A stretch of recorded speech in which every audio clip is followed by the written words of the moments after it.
Brainstorm meetings are great, right?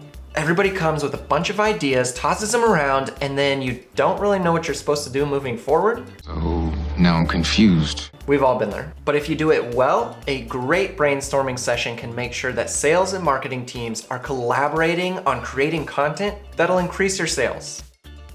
And here to tell us how to do just that is one of our expert coaches, Allison Riggs. How's it going, Allison? It's going great. Excited to be here, Austin. Awesome. We are very happy to have you and very excited to learn about content brainstorm sessions. To get us started, could you just tell us a little bit about what a content brainstorm session is, why it's important, and what happens if you don't do it in the right way? Content brainstorms are really key and important in not just creating your content, whether that's written content or even video content. It is a place that you and your key stakeholders can come together to brainstorm the type of topics that you should be creating. And they're so important because a lot of times your content managers and videographers aren't on the front lines. They're not talking with clients. They're not in the sales process. So if you allow your content manager and videographer to come up with topics on their own, you can still get great topics. It's not as if these key players aren't able to bring in the big five, to bring in the selling seven without a brainstorm. But what will happen is you will miss out on those key questions, the key concerns and worries and fears that happen in your sales process or even with your current clients as well. Makes sense, yeah. So I know a lot of people like go into brainstorms and do brainstorm sessions, but if you're not doing it in the right way, what are kind of the consequences of that? You can get topics that aren't really relevant. If you don't ask the key types of questions to really spur curiosity with the team members in that brainstorm, you're going to get the typical basic surface level type of topics. You'll get people saying things like, well, I think this is a good idea because it sounds cool, or I saw this on something else or on someone else's blog, and that's something cool that we could do. So you could get into like cool, trendy type of topics if you leave it super broad, versus if a content manager or a videographer goes into that brainstorm with really specific starter questions to get your brainstorm going. And those types of questions are, what type of questions do you get as a sales team member that show you that somebody's not ready to buy? So then you're getting your sales team to say, oh, I know if they start to ask me about cost, or if they start to ask me about the problems or issues that they're going to face, then that could be an indicator that they're not ready. Then the point of that brainstorm and asking that question is then, Austin, what type of content do you think we're going to write if we know that there are fears and worries around timeline, cost, and problems? The content about timelines, cost, and problems. You're going to write content around cost, timeline, and process. And then not only, the cool thing about this is if you don't do it well and your content managers and videographers aren't involving team members, those other team members like your sales team, your operations team, even your leadership, they're not going to use the content. So another purpose of this is if you're just on your own rogue creating stuff, there's not buy-in. So if you get your key stakeholders and team members into those brainstorms, you're going to get great topics, you're going to get better topics, and you're going to get buy-in from your team to actually use the articles. The key here is to do brainstorms throughout the year. And the key people you need in those brainstorms are, think about what type of content you specifically want to be writing about during that time period, and then bring those key stakeholders into it. So we've seen content managers go into interviews with their subject matter experts, and the subject matter expert will say, oh my gosh, there's probably 10 other articles that you could write about this specific subject. And we don't have those in our content calendar, so we have to kind of like push them back like in the editorial side of it. Versus if you can bring in that subject matter expert in your brainstorm, you're mapping out your content calendar more efficiently and more effectively around that specific topic.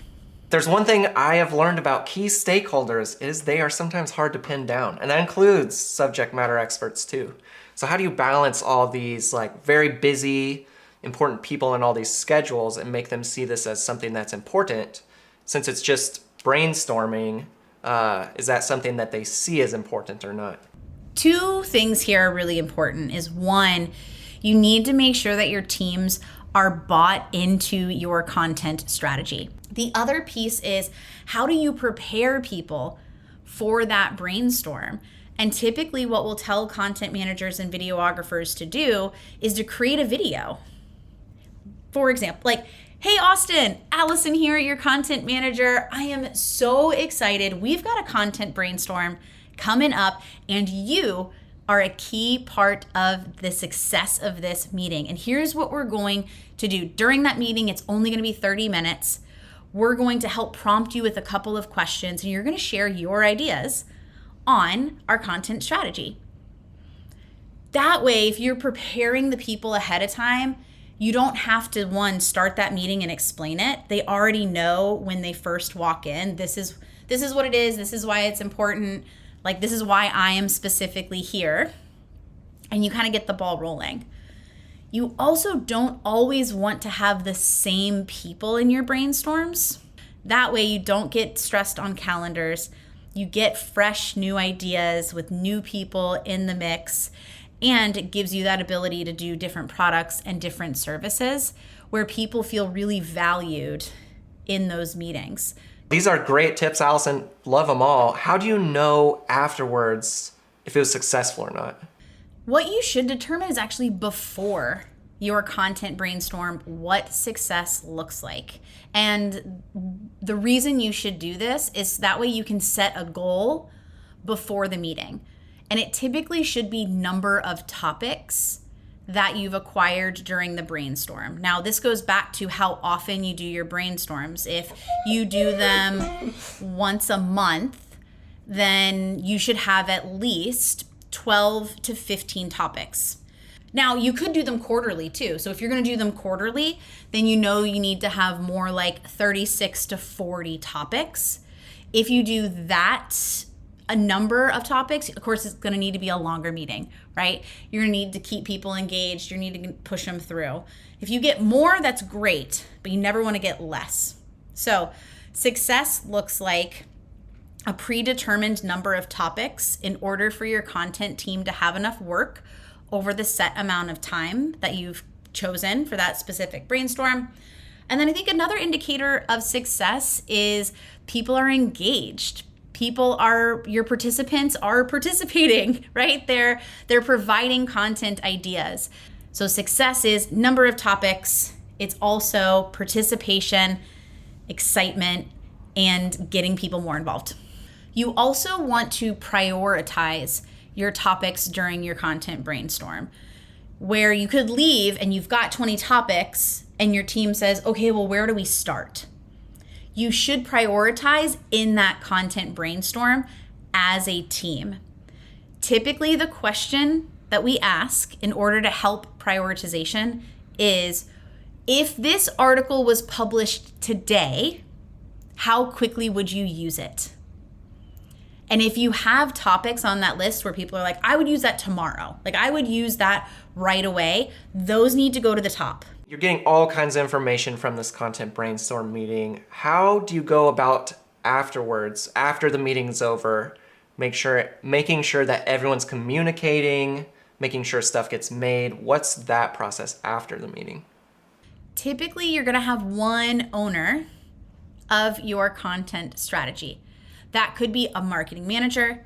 It could be your content manager. In some cases, we've even seen videographers. So you need one person owning that editorial calendar, taking all of those topics, moving it into hard date deadlines, and managing and making sure that all of those articles, all of those videos are published on time. And then we're sharing with our team when they are actually live and published so that everyone can get excited, that they can share it, that they can use it in their sales process, and be really, really excited that they're seeing this content strategy come to life. Awesome. Yeah. No, sharing with the team is a big part that sometimes people forget. They'll get it made, they'll put it out and not share it with the team. And then they can't get excited and share that as well. And then they go into the next content brainstorm like, well, did you even use my last ideas? So sharing that's a huge part that a lot of people forget sometimes. So awesome. Well, Allison, thanks so much for sharing this with us today. I think this is going to help a lot of people out. And I know personally, I'm excited to get into my next content brainstorm. Sounds like a plan, Austin.